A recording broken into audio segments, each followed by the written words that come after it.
Agora nós vamos dar início ao nosso mini curso de como fundar e formalizar uma associação para captação de recursos.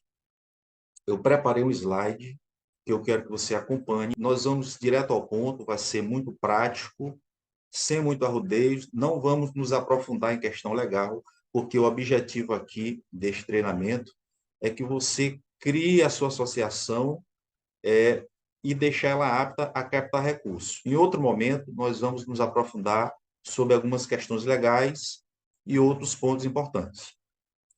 Para dar início agora, eu quero fazer uma pequena introdução sobre o contexto da associação nos termos legais. Por exemplo, a definição de associação está no artigo 53 do Código Civil, que diz o seguinte: constituem-se as associações pela união de pessoas que se organizem para fins não econômicos.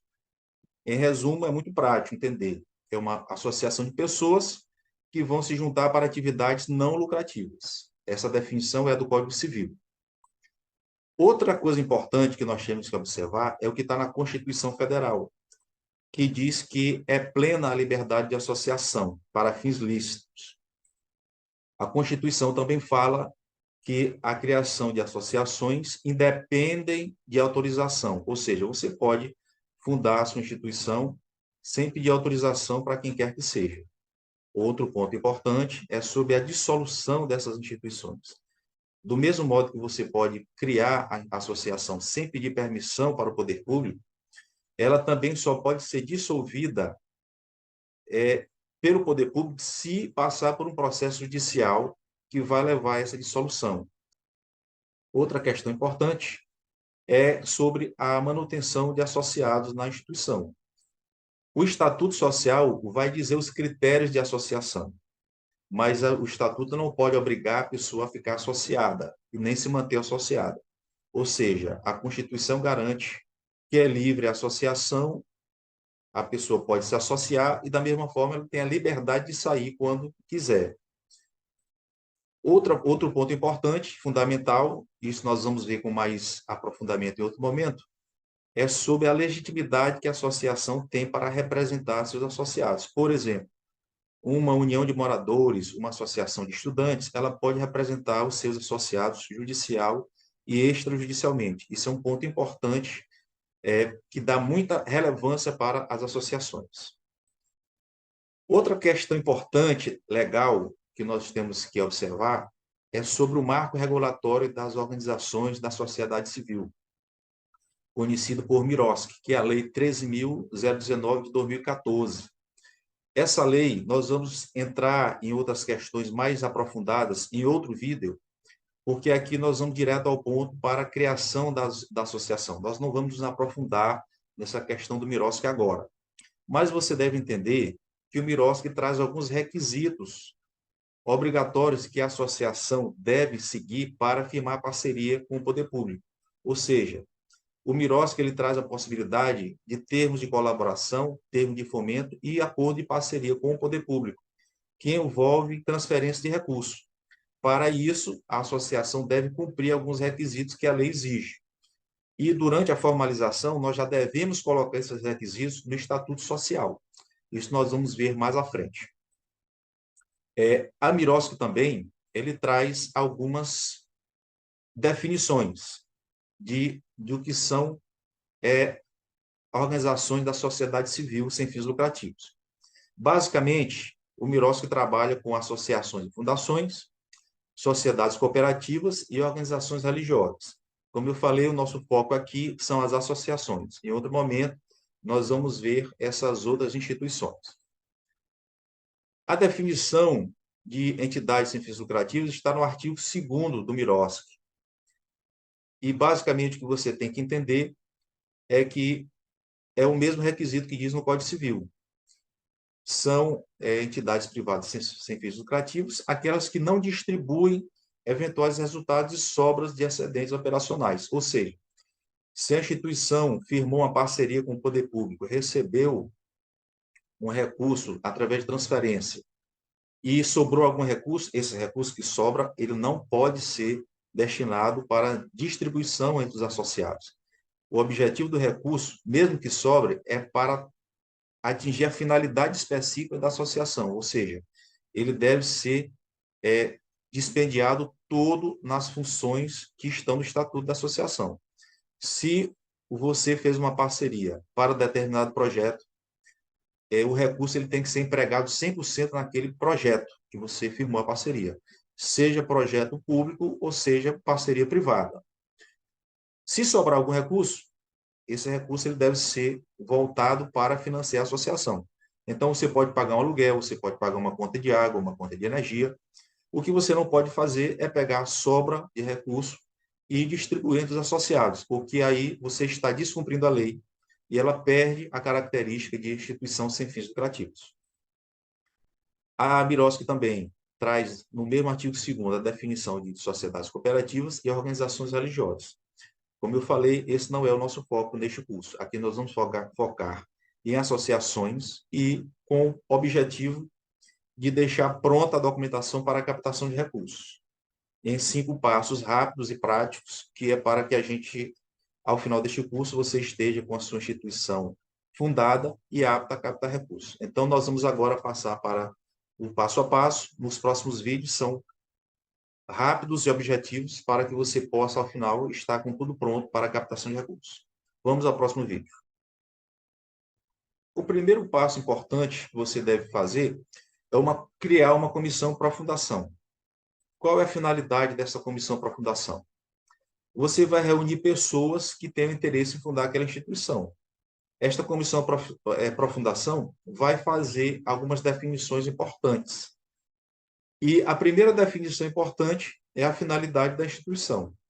E eu coloquei esse ditado popular que diz o seguinte: quem não sabe para onde ir, qualquer caminho certo. Você deve fundar sua instituição tendo um objetivo específico.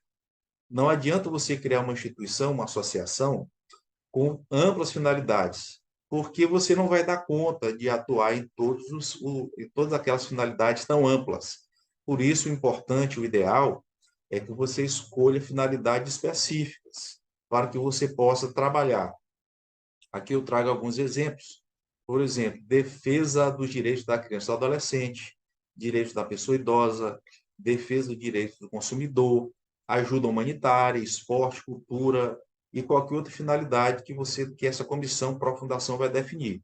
Mas o importante é que a instituição ela tem uma finalidade bem definida. Por exemplo, se você vai criar uma associação de moradores de bairro ou uma associação de estudantes, a definição e a finalidade de funcionamento dela deve ser aquela. Se você cria uma instituição para trabalhar com criança e adolescente, você deve focar toda a atuação da instituição naquela finalidade criança e adolescente. De nada adianta você trabalhar com uma instituição que tem uma finalidade para criança e adolescente e expandir demais o trabalho para outras finalidades e a instituição, afinal de contas, ela vai perder o foco. Ela vai deixar de ser referência, porque o ideal é que você funde a instituição, trabalhe com bastante ênfase naquele objetivo específico, que é, por exemplo, criança ou adolescente, para que a sua instituição ela ganhe relevância, ela ganhe notoriedade naquela área de atuação. Quando você atua sem foco objetivo, a sua instituição ela não vai ser reconhecida como uma instituição de relevância em área nenhuma. O objetivo de definir a finalidade é que você trabalhe com foco naquilo que você definiu, para que ela seja reconhecida pela sociedade e pela comunidade onde ela atua como uma instituição de relevância naquela área. Isso é fundamental. Outra coisa que a comissão para a fundação deve fazer é definir o tempo de duração da instituição. Geralmente, as instituições são fundadas com tempo indeterminado. Mas se você quiser fundar uma associação com prazo de duração determinado, você pode também, tem liberdade.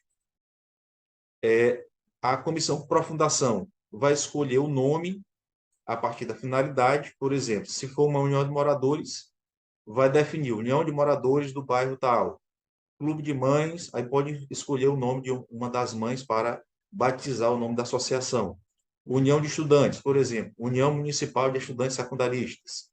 União Estadual de Estudantes universitários, por exemplo, uma confraria, confraria do copo, confraria do esporte, uma associação folclórica, por exemplo, é um bumba-boi, uma quadrilha, uma dança portuguesa. Então, você escolhe a finalidade e dá um nome para aquilo, né? Uma coisa importante que você deve entender, que as pessoas confundem, é quando as pessoas falam associação, termo genérico. O nome da instituição, você é que vai dar. Por ser uma instituição privada, você tem ampla liberdade de colocar o nome que melhor convir para a sua finalidade. Então, se você quiser criar um instituto, você coloca Instituto Cultural e coloca o nome para aquele instituto. Mas entendendo que tudo é associação, seja união de moradores, clube de mães, instituto, ou qualquer outra coisa, está inserido no contexto de associação. O nome você vai dar e a finalidade também. O ideal é que este nome seja agregado à finalidade da instituição. A comissão para a fundação também vai dar abrangência territorial. Se for uma associação de moradores, ela vai ter uma abrangência territorial dentro daquele bairro que ela atua. Se for um instituto, por exemplo, que vai trabalhar com o direito da criança e adolescente, você pode dizer que, definir que esse instituto vai trabalhar no âmbito de determinado município, ou dentro de uma região metropolitana, ou de âmbito estadual, ou de âmbito nacional. Essa definição também é feita pela comissão para a fundação. Tudo isso que você for definindo, você vai anotando que nós vamos usar isso mais na frente para a confecção do Estatuto Social. A comissão para a fundação também vai escolher a forma de admissão e demissão de associados e vai escolher os sócios fundadores. A quantidade de associados depende da finalidade da associação. Por exemplo, se for uma união de moradores, deve ter uma diretoria ampla. Por quê? Porque vai representar toda uma comunidade. Então, o ideal é que você coloque presidente, vice-presidente, secretário, primeiro secretário, tesoureiro, primeiro tesoureiro, diretor de esporte, diretor de cultura, diretor de assuntos sociais. E assim, você vai colocar uma diretoria grande para contemplar vários membros daquela comunidade e como é uma instituição que vai trabalhar com várias pessoas dentro de um contexto, você deve ter uma diretoria ampla para atuar em cada segmento. Já se for um instituto, por exemplo, que tiver uma finalidade muito mais definida, você pode diminuir a quantidade de diretores.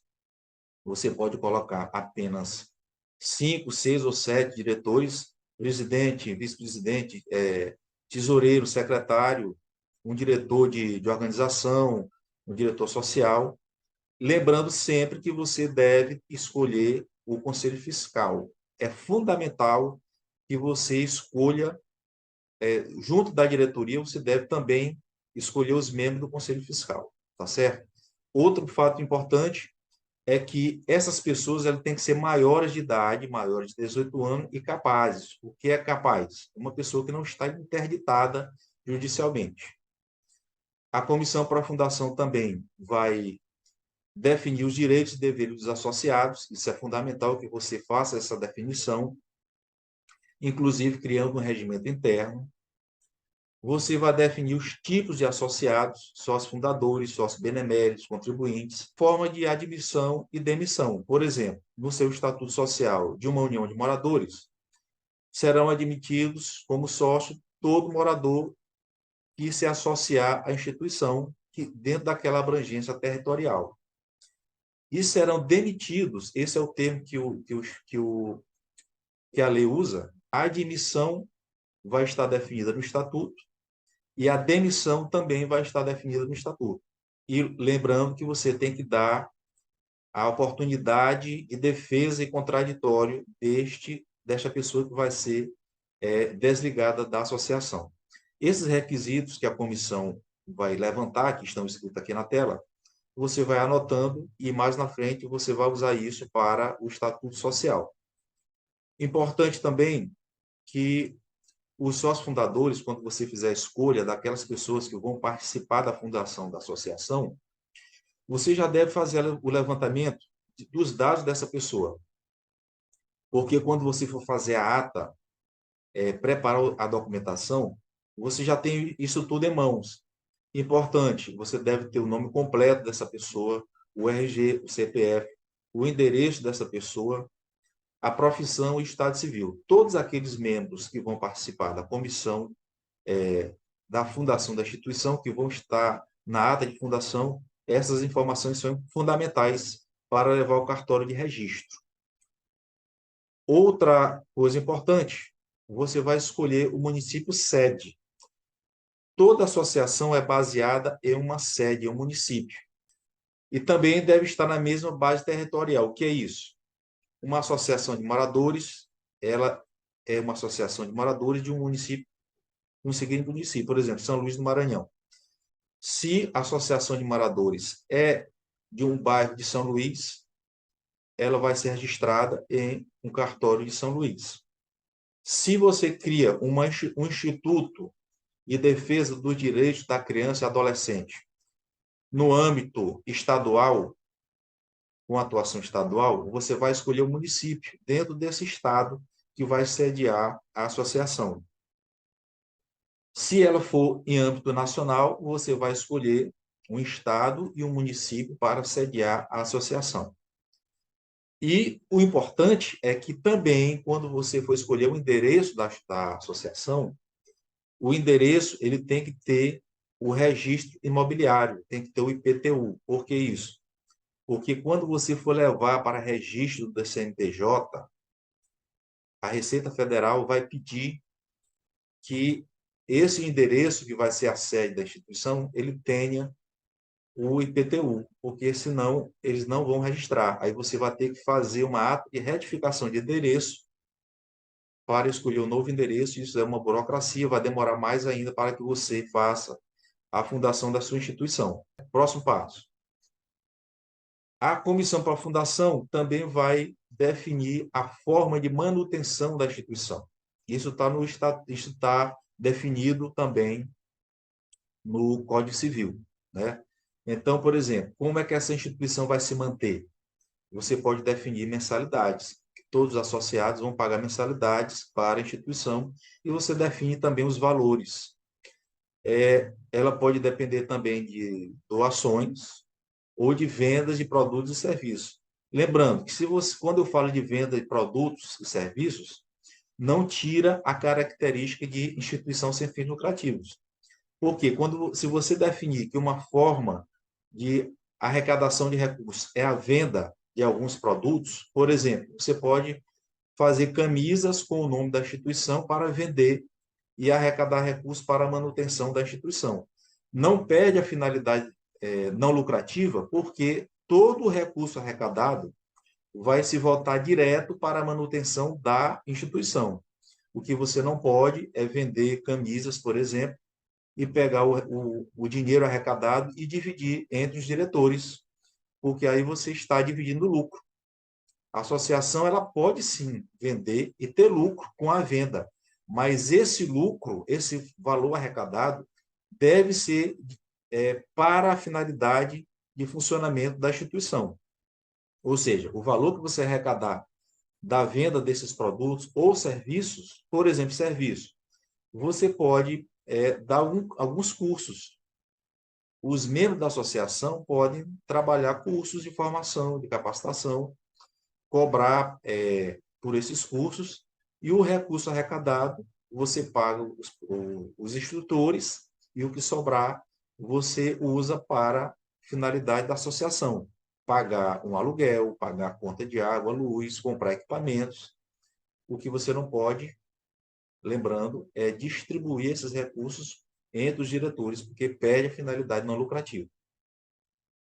Outro ponto importante que a Comissão Pró-Fundação deve deliberar é sobre a composição da diretoria. Por exemplo, vai ter presidente, vice-presidente, ou vai ser uma coordenação. Você vai definir, a Comissão Pró-Fundação vai definir toda essa diretoria, a quantidade de diretores, se vai ser primeiro tesoureiro, segundo tesoureiro, se vai ter só um tesoureiro, se vai ter só um secretário, vai ter primeiro secretário, segundo secretário, terceiro secretário. Essa definição você vai fazer já na comissão para a fundação. A duração do mandato da diretoria, isso é fundamental. Quantos anos vai ter o mandato da diretoria? Você pode colocar 2 anos, 3 anos, 4 anos. Essa definição é livre. A comissão para a fundação vai deliberar sobre isso e isso vai constar no estatuto. A Assembleia Geral, você também tem que definir quantas vezes essa Assembleia Geral vai se reunir por ano, lembrando que tem Assembleia Geral ordinária e extraordinária. Então, você vai definir, geralmente, se define que a Assembleia Geral Ordinária se reúne uma vez por ano, mas você pode criar outros critérios de acordo com o que você entender necessário. A comissão para a fundação também deve já colher informações sobre aquelas pessoas que vão ser eleitas como presidente, secretário, tesoureiro e o conselho fiscal. Por que isso? Porque você já deve deixar um formuláriozinho para a pessoa preencher, porque você já facilita o trabalho quando for fazer o registro, quando você for levar para o cartório. Então, você, mesmo critério que você vai usar, os mesmos dados para os membros sócios fundadores, você vai escolher para os diretores: nome, RG, CPF, endereço, profissão, estado civil. Você também já deve se preocupar em elaborar o edital de convocação para a Assembleia Geral de eleição de fundação, eleição e posse da diretoria e conselho fiscal. Esse edital de convocação é o primeiro documento legal que a instituição vai ter. A comissão para a fundação, aqueles membros da comissão para a fundação, vão definir um local, data e hora da Assembleia Geral, vai definir a finalidade, que é exatamente fundação, eleição e posse da diretoria do Conselho Fiscal. Isso vai estar escrito no edital de convocação. A Assembleia é assinatura pelos membros da comissão para a fundação, ou seja, quem vai convocar é aquela comissão para a fundação. Então, você vai escrever o texto do edital de convocação e essas pessoas da comissão para a fundação vão assinar esse edital de convocação. E você vai dar uma publicidade para esse edital de convocação, que o que nós recomendamos é que tenha 15 dias de antecedência. Esse 15 dias está no Código de Processo Civil, é um prazo padronizado, vamos dizer assim, que o ideal é que você coloque no estatuto os prazos todos em 15 dias, que é um prazo do Código Civil, é um prazo que a lei entende que dá ampla publicidade e dá tempo das pessoas saber que aquela instituição vai ser fundada. Aí você pega esse edital de convocação e afixa em alguns locais importantes, comércios, parada de ônibus, e assim, enfim. Você pode também fazer, se for uma associação de moradores, você deve dar ampla publicidade para esse edital de convocação. Você pode, inclusive, contratar um carro de som para fazer a divulgação dessa Assembleia Geral. E você pode, inclusive, fazer uma publicação no Diário Oficial, pagando ou não pagando, desde que haja uma ampla divulgação, tá certo? Esse é o primeiro documento e este edital de convocação, nós vamos deixar vários modelos de documentos aqui no Drive, aqui embaixo, você vai encontrar o link para um Drive, onde vai constar o modelo de edital de convocação, modelo de ata de eleição, modelo de estatuto social e outros documentos que você vai precisar para a fundação. Você vai pegar esses documentos, vai seguir as orientações aqui do vídeo, vai preencher e vai levar para o cartório, tá certo? Vamos ver o que mais você precisa. A Assembleia, aliás, a Comissão para a Fundação deve pensar também na identidade visual da sua associação. Você deve escolher uma logomarca, você deve criar já as redes sociais, Instagram, Facebook, né? Você deve providenciar também um site.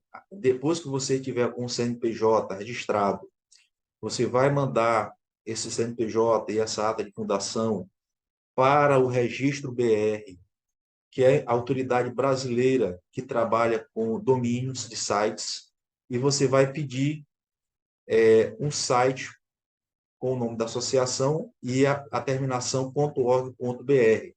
Isso vai dar bastante autoridade para a sua instituição. Na minuta do estatuto, que nós vamos trabalhar agora, você deve seguir alguns requisitos para fazer a minuta do estatuto. Lembrando que essa minuta do estatuto vai ser preparada pela comissão para a fundação e vai ser apreciada pela Assembleia Geral. A comissão para a fundação prepara uma minuta do estatuto e vai ser lido na Assembleia Geral e a Assembleia Geral aprova. Uma vez aprovado, ele passa a ter vigor. Então, lembrando também que o estatuto, depois de aprovado, ele deve ser assinado por um advogado para que seja registrado no cartório. E eu recomendo que você procure um advogado já para a confecção do estatuto. Aí, para você criar a sua minuta do estatuto, você deve seguir o artigo 54 do Código Civil e o artigo 33 do MIROSC. Por que isso? Porque o Código Civil ele traz dizendo o seguinte: sob pena de nulidade, o Estatuto das Associações deve conter. Então, se faltar algum desses requisitos elencados aqui no artigo 54, o seu estatuto vai ser nulo. Para que não aconteça nulidade, você deve colocar todos eles. São 7 requisitos fundamentais importantes que devem conter no estatuto: denominação, os fins e a sede da associação. Tudo isso nós já vimos antes. As condições para alteração do estatuto e para a dissolução da associação. No modelo que nós deixamos pronto para você, você já vai encontrar tudo isso já pronto. Nós já pegamos aqui um modelo padrão que nós já usamos para a fundação de associações. A forma de gestão administrativa e de aprovação das respectivas contas. Veja bem que o Código Civil ele determina que você deve colocar no estatuto a forma de aprovação das contas. Isso deve estar no estatuto social. Se não estiver, vai ser nulo o seu estatuto. O artigo 33 do MIROSC, ele também traz alguns requisitos. São importantes você colocar no seu estatuto, porque se você for participar de algum edital para termo de fomento ou termo de colaboração e não tiver os requisitos do MIROSC no seu estatuto, você não vai conseguir firmar esse termo, você não vai conseguir assinar o contrato, porque o órgão público vai observar se os requisitos do artigo 33 estão no seu estatuto. Para isso, na fundação, você já deve colocar esses requisitos lá no estatuto, para que você fique pronto para captar esses recursos através de termo de fomento e termo de colaboração. Então, o que diz o artigo 33? O que deve estar contendo no seu estatuto, de acordo com o artigo 33? Os objetivos voltados para a promoção de atividades, finalidades de relevância pública e social, que, em caso de dissolução da entidade, o respectivo patrimônio líquido seja transferido a outra pessoa jurídica de igual natureza que preenche os requisitos desta lei e que a escrituração de acordo com os princípios fundamentais de contabilidade ou a norma brasileira de contabilidade.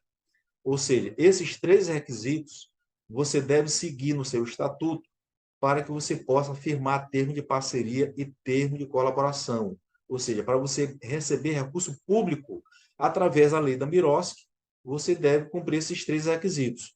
No Estatuto Social, que nós deixamos o modelo pronto para você, já contém tudo isso.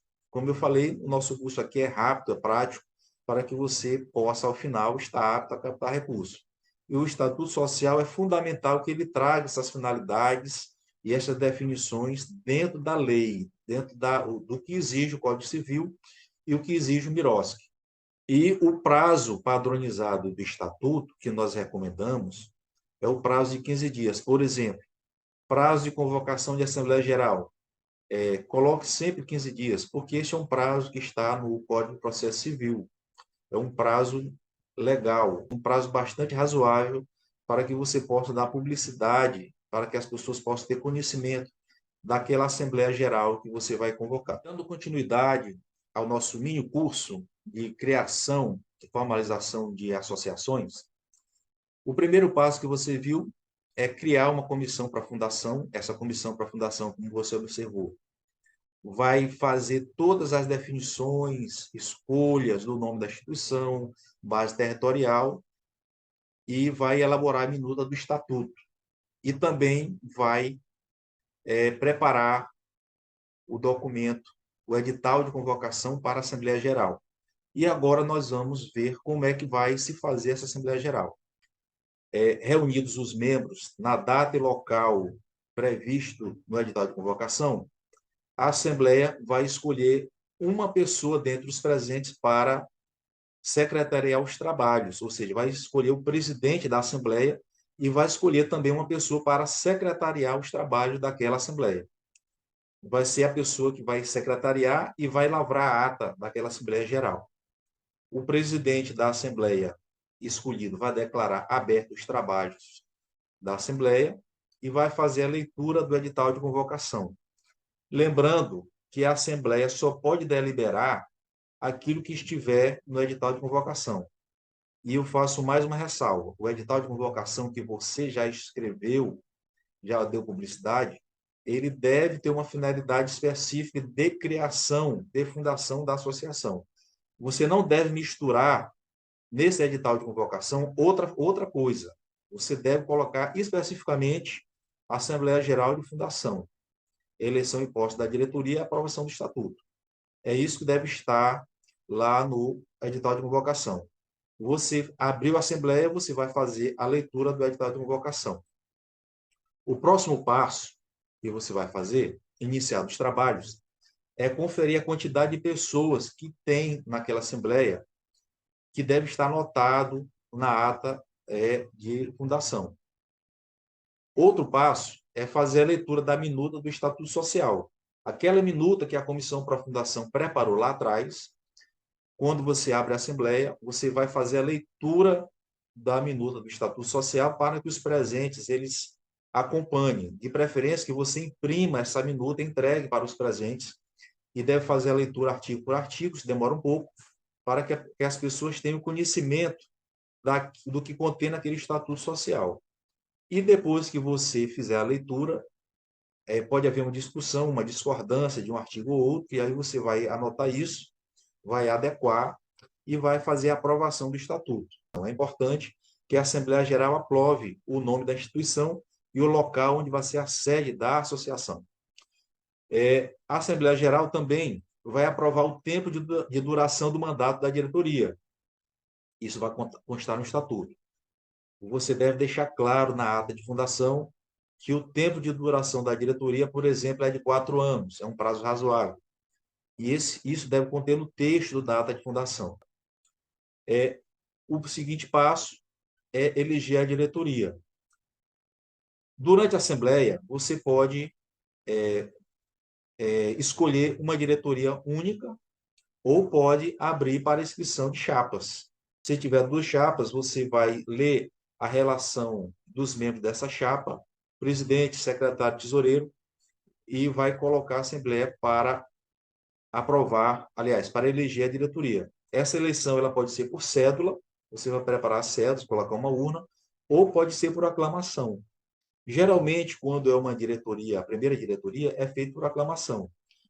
A diretoria ela vai estar de acordo com os cargos definidos no Estatuto, na minuta do Estatuto.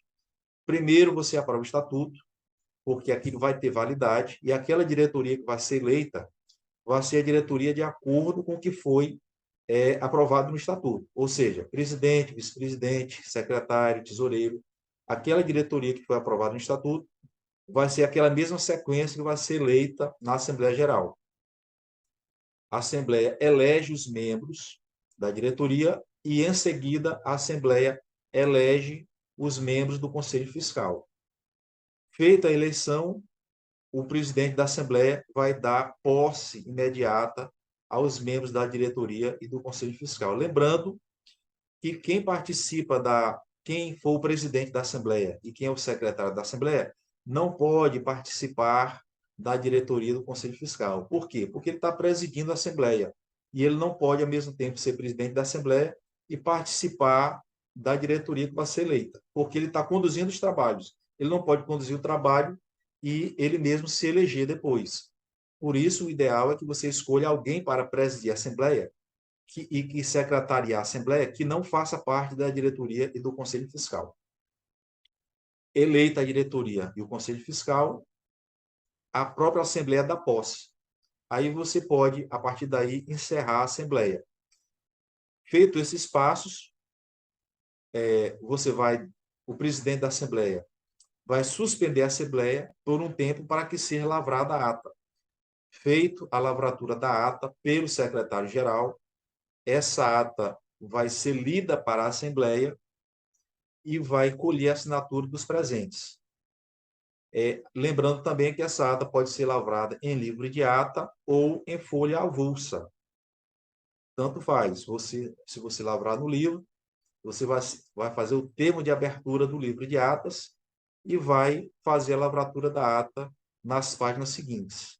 Ou você pode fazer a lavratura dessa ata em uma folha avulsa, inclusive digitada em computador, você digita, imprime e colhe a assinatura dos presentes. O ideal é que você coloque, se for fazer impressa, que você faça a lavratura da ata numa folha que vai ser assinada pelo presidente da Assembleia, pelo secretário da Assembleia, e uma folha em separado você colhe a assinatura de todos os presentes daquela Assembleia.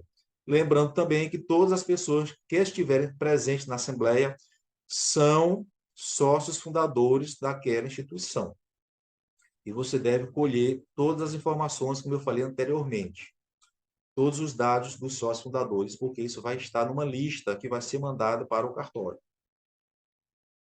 O modelo de ata vai constar também no Drive, e na ata deve conter o cabeçalho da ata, né? A ata de fundação, aprovação do Estatuto Social, vai estar aqui no Drive, e você vai preencher esta ata, como falei anteriormente, de acordo com o modelo, já está pronto, é bem fácil, é só você pegar e preencher. Como você observou anteriormente, nós vimos a importância de criar uma comissão para a fundação, que vai fazer todo aquele levantamento prévio para o Estatuto Social. Quando você chega na Assembleia de Fundação, você já deve ter tudo aquilo pronto, já deve ter a minuta do Estatuto preparada, já deve ter também o edital de convocação preparado e publicado.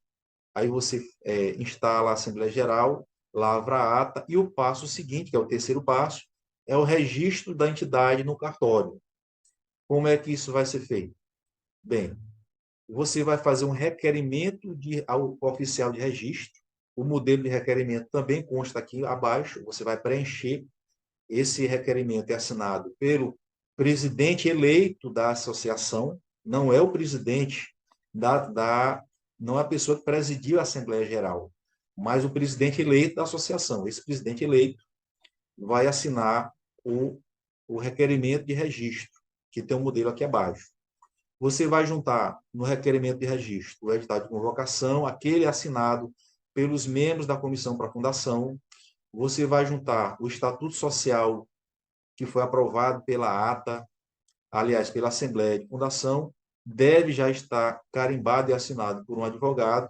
Você vai imprimir esse estatuto, vai ser assinado pelo representante da instituição e por um advogado.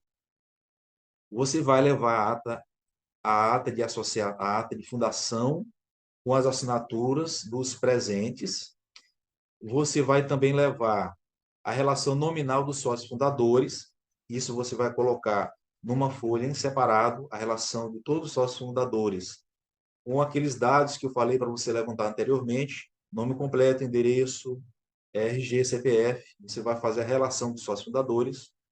Você vai fazer também uma folha em separado, com a relação de todos os diretores e do Conselho Fiscal. Então, você vai ter relação, lembrando, para ficar bem claro, uma relação com os sócios fundadores, uma outra folha com a relação dos diretores e uma relação do Conselho Fiscal. Você vai pegar esses documentos, que é o requerimento e registro, o edital de convocação, o Estatuto Social, a ata de fundação com as respectivas assinaturas das pessoas que compareceram à Assembleia. A relação nominal dos sócios fundadores, a relação dos diretores e do Conselho Fiscal, tudo isso documentado, e você vai ao cartório de registro do município sede da associação. Você vai entregar para o oficial de cartório, vai pedir o registro. Essa documentação vai ser apreciada no cartório. Se não tiver nada de errado, vai ser feito o registro e o cartório vai cobrar uma taxa. Esta taxa, ela já é uma taxa pré-definida pelo Tribunal de Justiça local do seu estado. Você vai pagar a taxa e o cartório vai devolver essa documentação para você. Após o registro, o cartório vai devolver aqueles documentos carimbados pelo cartório e com o selo de registro do cartório, que é para dar validade para aquele documento. E também você vai receber um certificado de registro, que é uma espécie de certidão de nascimento da sua instituição. Tá certo? Então, esse é o terceiro passo. É muito prático.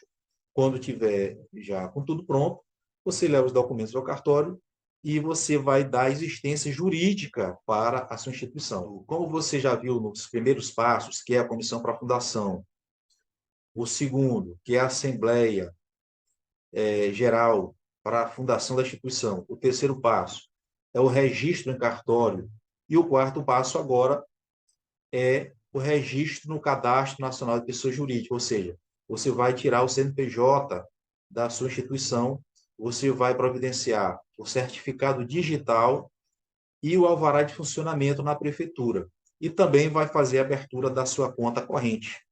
Este quarto passo é fundamental para que você dê sequência à legalização e à formalização da sua instituição para que ela fique apta a captar recursos. Quando você for participar de algum edital, tanto público quanto privado, você já deve estar com a instituição registrada em cartório, com o CNPJ em mãos, com certificado digital, e é fundamental esse certificado para o que o contador faça o trabalho de contabilidade. Você deve também providenciar o alvará de funcionamento na prefeitura e abrir a conta corrente já com o CNPJ em mãos. Então, vamos ver. O certificado digital, aliás, o cartão CNPJ, com o seu documento de registro do cartório, você vai entregar esse documento para um contador e o contador vai à Receita Federal e vai dar entrada no Cadastro Nacional de Pessoa Jurídica.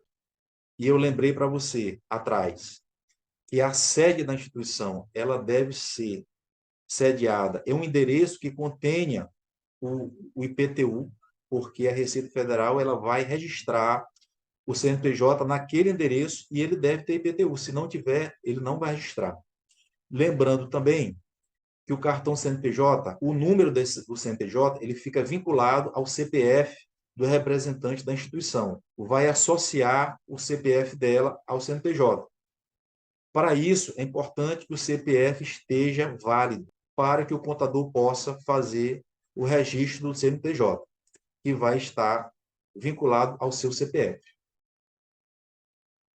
O próximo passo, quando você já tiver o seu CNPJ, você vai procurar uma instituição que vai emitir o certificado digital. E, em seguida, você deve ir à prefeitura, à Secretaria de Fazenda do município, levar o seu CNPJ, ele já vai estar informado na base de dados da Secretaria da Receita Municipal. E quando você for à secretaria, você vai levar alguns documentos, os documentos de fundação e o cartão CNPJ, e lá você vai fazer o cadastro e vai pegar uma senha. Com esta senha, você vai poder emitir nota fiscal eletrônica do seu município. Ou seja, quando a sua instituição fizer prestar algum serviço, você vai poder emitir a nota fiscal eletrônica daquele município. Todo ano você vai pagar a taxa de alvará de funcionamento. Quando você faz o pagamento dessa taxa de alvará de funcionamento, você vai poder emitir uma certidão de regularidade fiscal do município. Esse primeiro alvará você vai pagar. Os seguintes alvarás, quando você já tiver a sua certidão, aliás, quando você já tiver a utilidade pública municipal, você não vai mais pagar a taxa de alvará. De posse desses documentos de fundação e do seu CNPJ, você vai abrir a conta corrente da sua instituição. Lembrando que a conta corrente da instituição, ela deve estar vinculada ao CNPJ da instituição. Não vá abrir conta da instituição ligada ao CPF do presidente, porque não é uma conta da instituição. A conta da instituição, ela tem que ser vinculada ao CNPJ da instituição. Isso é muito claro porque todo recurso que passar pela conta, ele vai ser prestado conta no final do exercício fiscal, ou seja, no final do ano. No ano seguinte, vai ser aberta uma assembleia para aprovação das contas. E o contador da instituição vai fazer o balanço patrimonial com base em todos os recursos que passaram pela conta da instituição. Dando continuidade ao nosso curso, nós chegamos agora ao quinto passo. Como você observou dos 4 passos anteriores, você trabalhou a fundação da sua instituição e a organização documental, né? Você preparou os documentos, tirou todos os documentos necessários.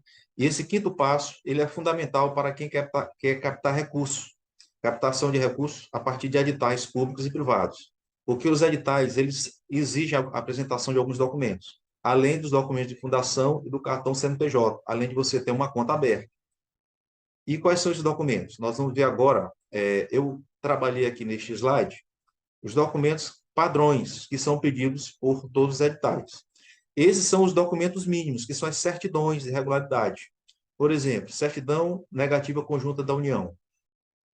A certidão negativa do FGTS, você também vai baixar no site da Caixa. A certidão do TST, que é a certidão do Tribunal Superior do Trabalho, que você vai baixar no site do Tribunal Superior do Trabalho. Outra certidão importante é a certidão da Fazenda Municipal. Essa certidão, quando você emite o seu alvará, você já fica apto a emitir a certidão negativa municipal. Se você não paga o alvará anual e se você não paga o imposto no momento que você emite a nota fiscal de serviço, você vai ter que pagar o imposto sobre serviço. Se você não pagar o imposto sobre serviço, você vai ficar com débito na Receita Municipal. A certidão negativa da Receita Federal, ou, aliás, da Receita Estadual, você vai emitir com tranquilidade, porque geralmente você não trabalha com venda de produtos, você não paga ICMS. A certidão de falência e recuperação judicial, você consegue retirar no Tribunal de Justiça, aliás, no fórum sede da sua comarca, talvez, ou até mesmo pelo site do Tribunal de Justiça. Você vai pagar uma taxa e vai receber a certidão. Essas 6 certidões são fundamentais para que você tenha guardado junto com o documento de fundação. Quando abrir um edital que você for ler esse edital, ele vai pedir essas certidões. A maioria pede todas elas. E uma coisa que você deve observar é que toda certidão ela tem prazo de validade. Por exemplo, a do FGTS vence todo mês. Todo mês você deve emitir a certidão do FGTS. Por quê? Porque quando abrir um edital, você já está com a certidão pronta. Algumas certidões demoram para ser emitida. Por exemplo, a certidão de falência. Você vai requerer e ela vai sair com 48 horas. Então, você pode ter que, naquele prazo de 48 horas, já seja um prazo de entregar a sua documentação e você não tem a certidão. Daí, você não deve deixar que a certidão vença. Quando estiver perto de vencer, você já requisita outra, você já baixa logo a próxima certidão. Outra coisa que você vai providenciar é a declaração de utilidade pública, tanto municipal quanto estadual. Geralmente, exige um prazo de 6 meses a 1 ano para você solicitar essa declaração de utilidade. Então, quando vencer aquele prazo de 6 meses, você já dá entrada no pedido de utilidade pública municipal ou estadual. Dependendo do município e do estado, você vai ver a lei daquele ente federativo que vai dizer o prazo. Pode ser de 6 meses, pode ser de 1 ano. E quando chegar aquele prazo, você já dá logo entrada na sua utilidade pública. Por quê? Porque você vai deixar de pagar alguns impostos. Por exemplo, com a utilidade pública municipal, você não paga o alvará de funcionamento. Aí você já economiza esse recurso para a sua instituição, além de outros benefícios. E tem editais que exigem a utilidade pública municipal e estadual para transferência de recurso. Se você for trabalhar com recurso estadual ou municipal, você deve ter a utilidade pública estadual e municipal. São requisitos essenciais para alguns editais. Nem todos pedem isso, mas aqueles que pedirem, você já deve ter. E aqui eu encerro esse módulo. Você deve pegar essa documentação que eu elenquei nesse quinto passo, juntar tudo em uma pasta, guardar e, no momento oportuno, quando surgir um edital, você já tem tudo isso pronto e vai só fazer a juntada junto com o seu projeto para fazer a captação desse recurso. Como você viu até aqui, nós seguimos um passo a passo de 5 passos fundamentais que vocês devem seguir para a fundação da sua associação. Seguindo cada passo daquele e preenchendo os modelos que eu deixei disponibilizados aqui embaixo no nosso Drive, onde você vai encontrar modelos de estatuto, modelo de ata, modelo de edital de convocação, são os documentos importantes que você vai precisar para a fundação. Fazendo isso, segundo esse passo a passo, você vai conseguir, de forma rápida e prática, criar a sua instituição, fundar a sua instituição e deixar ela regulamentada, deixar ela pronta com toda a documentação necessária para participar dos editais. Os editais públicos e privados são lançados todos os anos. Você deve ficar atento para essas publicações e nós vamos ter depois um curso específico para te ensinar como fazer a leitura desses editais, como participar de um termo de fomento, um termo de colaboração, como participar de uma licitação pública. Depois nós vamos ter um treinamento específico para isso.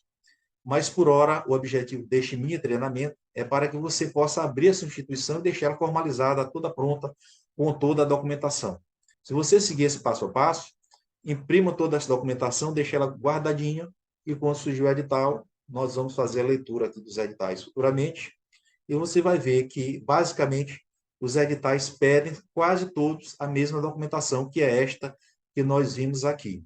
E eu também vou deixar aqui embaixo um checklist de toda a documentação que nós observamos aqui neste curso, para que você deixe tudo pronto e guardadinho só no ponto de participar dos editais.